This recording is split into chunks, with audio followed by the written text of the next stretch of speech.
Oh, hello. My name is Mara and welcome to Books Like Whoa.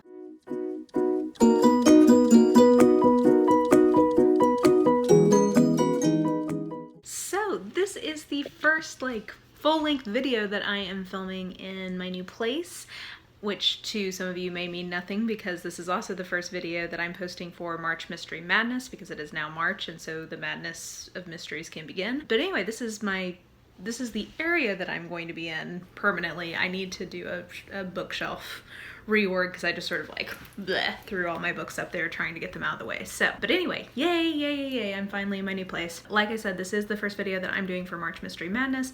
So with that in mind, today is a Project Poirot video, but I wanted to give a little more context about what Project Poirot is before I dive right in. So if you are a regular Poirot viewer, Project Poirot viewer, I will put a timestamp here so you know where to jump to, but if you do not know what these are, I just wanted to give you a quick little rundown of what I'm trying to do. So I'll have the whole playlist linked somewhere, probably up here in the cards as well as down below, but Project Poirot is where I think starting last August or September, have been reading through the entire Poirot oeuvre by Agatha Christie in chronological order. Now, before this project happened, I was already a big Christie head. I absolutely love her. She's probably my favorite author. I thought about doing my PhD on her. I love me some Agatha Christie. I had read a lot of these before. There's a few, we're coming up on some ones that I've not yet read, so that's exciting. But most of these I read before, and so it's a reread in chronological order, and kind of the lens through which I'm looking at this is kind of the moral and cultural development of Christie's Britain during this time, because her writing spans from roughly 1920 to roughly 1975. It is a huge time of change in the UK and in the world, and Western civilization in particular, just the world generally. So I'm kind of looking to see, because she's talking about murder, there tends to be a lot of kind of overt and direct discussion of morality, of what it means to be evil, of what makes somebody a good person or a bad person. So I'm investigating a lot of those things, and then I'm also bringing up a lot of sort of cultural things in terms of how foreigners are viewed or how gender roles are changing, things like that. So that is really the focus of Project Poirot. I have read, I'm terrible at remembering what number I'm on. I want to say roughly 18-ish at this point. I'm halfway through, more or less. And so yeah, I have done a lot of videos, and so like I said, the playlist will be linked somewhere. I invite you to go and catch up, or if there's a particular title that you enjoy, definitely go take a look at that. But all that being said, I just wanted to give that because I know there might be some new people here because of March Mystery Madness. So with all that in mind, let's get into the normal part of the video. Okay, welcome back everybody. So standard disclaimer that I always give at the beginning is that I do not do spoilers. What I mean by that is I'm not going to tell you who did it, I'm not going to tell you how they did it, anything like that. I will take a synopsis up to roundabouts where we find a body, depending on how long into the book that is. And then I will also get into some character details, which once you know the solution might be telling, but I think if you don't yet know the solution, it's not going to be anything that's going to ruin the enjoyment of the book for you, but proceed at your own risk. Okay, so synopsis this week for The Hollow by Agatha Christie, also known, I believe, as Murder After Hours, though I've never seen a copy with that, but I think that's the alternative title, so let's get into it. Okay, so The Hollow is, I think it was written in 1946-ish, and it takes place in that time period.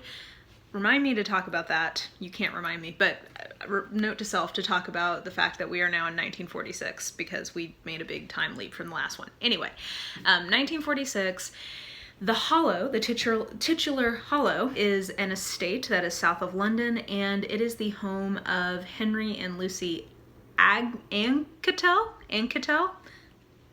I don't totally know how to pronounce their name, but Lord and Lady Anketel, let's say, and we actually have met him before. He was sort of the premier or commissioner, I forget what his title was exactly, commandant, supreme despot, who even knows, in Murder in Mesopotamia, which we read a while ago, but he has shown up before. And he and his wife are having kind of a weekend party at their estate, The Hollow. Now, at this party, there are a lot of basically relatives or close acquaintances. So we have David Anketel. He's 17 and surly and just the definitive progressive teen, which we'll talk more about later. I find him quite amusing. They have a poor relation staying with them named Midge.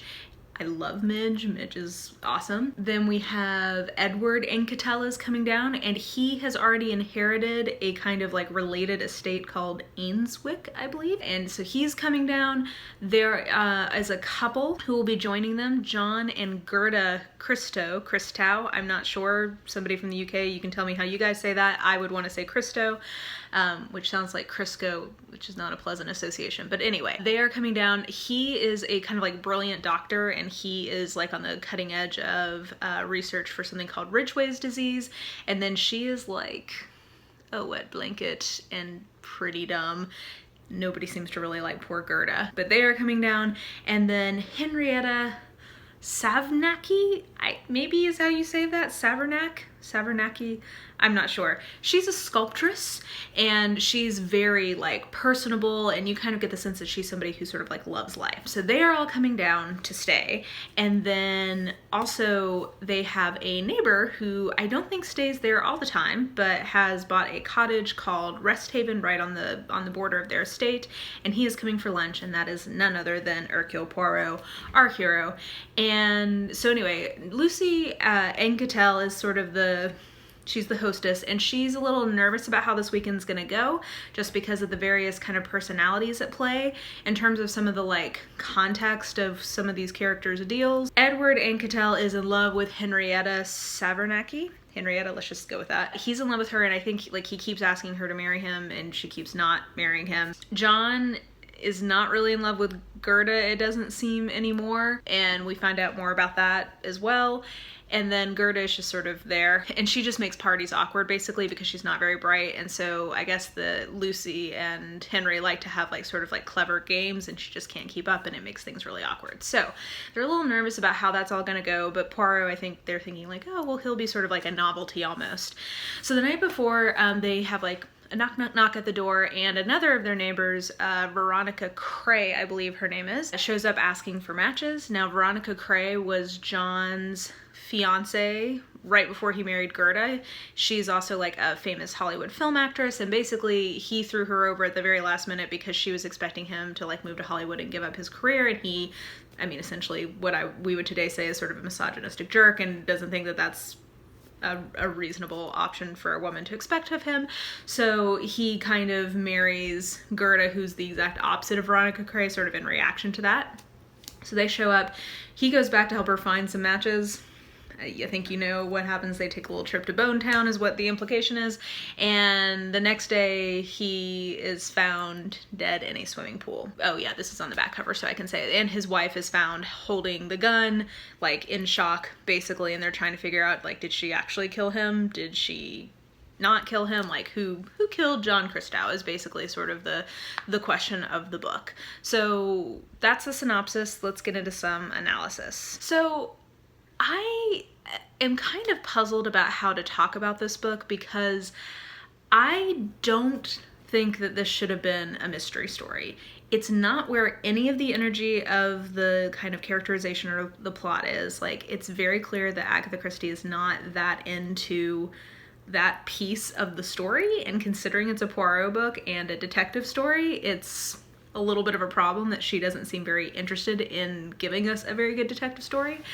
I think this book reminded me a lot of the book that I tried to read from her when she was writing under her pen name, which was Mary Westmacott. This book reminded me a lot of that. It was very clear that her sort of energy is in the relationship dynamics, and I'll say that I think the characters in this are very interesting. Like, I think she has some very well-drawn characters. It's not as sort of like maudlin as the Mary Westmacott title I tried to read was. Like, this was much more readable, maybe because she had like a murder in the background that she was kind of having to pay attention to every once in a while. I just think this is not a very good book, and it's not badly written. Like, I don't, that's not the problem. The problem is I was promised a mystery, and the mystery in this is just so almost non-existent, and the solution is not interesting. I just think that it's not a very good book, and it does have a plot very similar to a different story of hers, and I cannot remember exactly which title that is, and I don't want to accidentally spoil myself. So like, anyway, this is a familiar plot though that I know I've read from her before, I think in a short story, and I even think I know which short story, but I don't want to I don't want to give anything away. So the plot is just like not that exciting, and the characters though are very, very interesting. So like I said, I love Midge. Midge is just sort of like long-suffering and like salt of the earth basically. And anyway, I just love her. That's a side note. But clearly the most interesting character in this whole thing is Henrietta, the sculptress. And she is just sort of a big fat bummer to be around. So like she's the most interesting one, but she also just seems so sad to me that I couldn't get into this. So basically in terms of just like my general feelings about this book, I would say that I am not very interested in this book. I'm not going to rate it very highly and don't necessarily recommend it. But in terms of some of the other like bigger themes, the main thing I wanted to say, and you reminded me, so good job. This is 1946. Okay, so the last Hercule Poirot book we got was in 1943. So there's a 3-year gap, and like I was saying in the last video, which was about Five Little Pigs, it's very clear that Christie was getting tired of Poirot. She wasn't that into writing him anymore. I was kind of saying it's sort of similar to Arthur Conan Doyle and Sherlock Holmes, like she just was not into him. This is also the decade in which she writes the very final Poirot case. So like she already clearly has like Endgame in mind. She's like over it officially with Poirot at this point. And that's understandable. She's written a ton of books with him so far, and like he's kind of annoying. I mean, I love him, but like I can see how she would find him a little insufferable after a while. So she's taken a big gap between her two Poirot books. The thing that I am just like indignant about / like I don't quite know what to do with this is the fact that she officially never discusses World War II in any of her Poirot books. Like there's indirect allusions to it, and some of the other books that were written during the war period have more direct kind of discussions of World War II, so I'm not saying she never gets into it. But it's very interesting to me that in this project, which is, you know, is kind of the scope that I've set myself, we're not getting any real direct discussion of World War II, which is like the major conflict of the 20th century, and a fascinating time in culture and in how people like in shifts in morality. I mean, it's a very, very significant event, and the fact that she never brings it up or like hardly brings it up, it's just weird to me. So I kind of said a few videos ago, hey, watch this space and see when she finally mentions World War II. She hasn't really yet. Like I said in that video as well, I know that we get World War II as sort of a background for Crooked House, which I'm adding into scope. Like I'm making that a detour that we're gonna have here in a couple weeks, just because I think it's a fantastic book and really fits in with the whole like morality discussion that we're having in this project. But yeah, like she just is not talking about it. So I think that that's very interesting. I'm not sure if she just doesn't know what to say about it. To be fair, her first book that she ever wrote was directly after World War I, so it may be that she was more comfortable kind of including those themes once they were concluded, because World War I is actually it's the background of her very first book, The Mysterious Affair at Styles. So anyway, I just think that that is just something interesting and worth noting. The other thing this book kind of made me reflect on was, as a continuation of Five Little Pigs, which was the last one we talked about, this book again has a lot that it's saying about adultery, about romantic relationships, and about like kind of right and wrong in those things. And I think the thing that I found most interesting about this in terms of like how these kind of moral gray areas are discussed is that John Christou has almost what we would today think of as like almost like a non-monogamous, almost like a Dan Savage type attitude towards relationships, which is, I think he's essentially, and this happens a lot in a lot of Christie books, so it's interesting thinking about kind of how old ideas can get repackaged and seem sort of like cutting edge and new, because it's almost like he's kind of espousing this idea that you can't get everything you need from one person, or at least a man can not get everything he needs from just one woman. I'm not sure that he would be down with his wife having the same attitude. But basically the whole discussion is that his mistress is giving him all the things his wife can't. Like she's smart, she's urbane, she's beautiful, she's a great conversationalist, and, you know, presumably good in the sack, who knows. So she's giving him all of this stuff, but that's not what he values in a wife. What he values in a wife is what Gerda gives to him, and she's like dumb basically, but she worships him basically. She absolutely loves him, and she is very like submissive to him and sort of like very focused on his needs in the home. And so I just think it's interesting, and I think Christie's kind of like commenting on this pretty directly at several points, of this idea of like, he loves his mistress, but he doesn't love her the same way he loves his wife, because there's at some point somebody makes a comment of like, his wife was his in a way that his mistress never would be, so he could never love his mistress the way that he loved his wife because he loved what was his. Anyway, I just thought it was a really, like, all that to say, this idea that you can't get everything, or like, even if he married his mistress, he wouldn't end up loving her because she wouldn't be giving him what he would expect a wife to give him. But all that to say, I just think that it's an interesting kind of thought experiment about, or it like at least made me reflect of like, this actually reminds me a lot of almost like some of the rhetoric you hear from like polyamorous couples, like thruples and stuff, of like, well, you know, I don't expect, or like open relationships, like, oh, I don't expect to be able to get everything I need from one person. And it's interesting hearing, like, having that attitude sort of played out in a book from the 40s, and has been played out actually several times in the books that we've been looking at. And it's just interesting because Christie's attitude towards that is not as negative as you might expect for somebody who was born in the Victorian era. Like, I think she consistently has, I think, interesting ways of looking at relationships. While she is very much a romantic, you see a kind of, there's like almost this tension between her sort of romanticism, and, you know, you definitely see that in things like the Mary Westmacott books, and a lot of her stories, she has couples kind of having a happily ever after, and I'm a sucker for that, so I'm fine with it. But so you definitely have this sort of like idealization of love, but there's also this sort of like, almost like cynicism, or just like very much attitude of the times creeping in at certain places, in terms of like very cynical about men's ability to be faithful. And, you know, who knows, that might have come from some of her own experiences, because definitely could have come from some of her own experiences. But anyway, I just found that that tension and the way that kind of adultery was discussed was interesting, and I also thought that it was a very interesting continuation on the heels of the last book we read, which I think that was a huge part of sort of the kind of like morality discussion happening in that book. And then I also just wanted to bring up, because I mentioned this in the Sad Cypress review, there's a lot of also discussion of suicide in this book, either overtly or sort of indirectly. And again, I don't think that it's as negative as you might expect Christie to be about it. Christie also consistently has sort of this attitude about suicide, like murderers who are confronted and then committing suicide. She seems to be pretty comfortable with that idea, and feels like that's sort of like an honorable alternative to them being arrested and having to go to trial and stuff. So again, I just think the more I think about that, the more I realize she doesn't have as negative an attitude towards suicide as you might expect.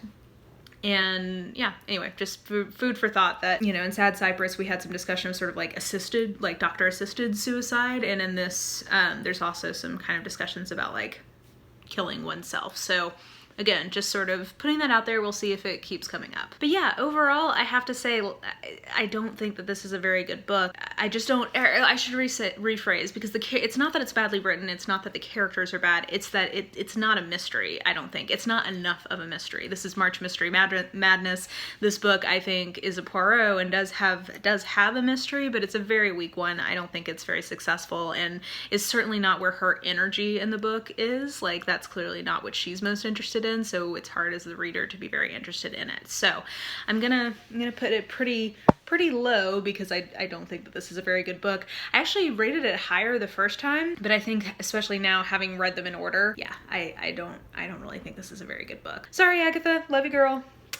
But yeah, I think that's gonna do it for my first March Mystery Madness video, for this week's installment of Project Poirot, all that good stuff. Again, if you are joining the project for the first time, welcome. I definitely encourage you to catch up, or to continue with us from this point forward. But yeah, anyway, if you enjoyed this video, please like, subscribe, follow me on the social medias if you are so inclined. I have all that information listed in the description box below, as well as all the information for my fellow co-hosts for March Mystery Madness. I have all their handles and stuff listed in the description box below as well. Ooh, sorry. But yeah, I think that's gonna do it. I hope you guys are having a really wonderful Saturday, and I will just talk to you soon.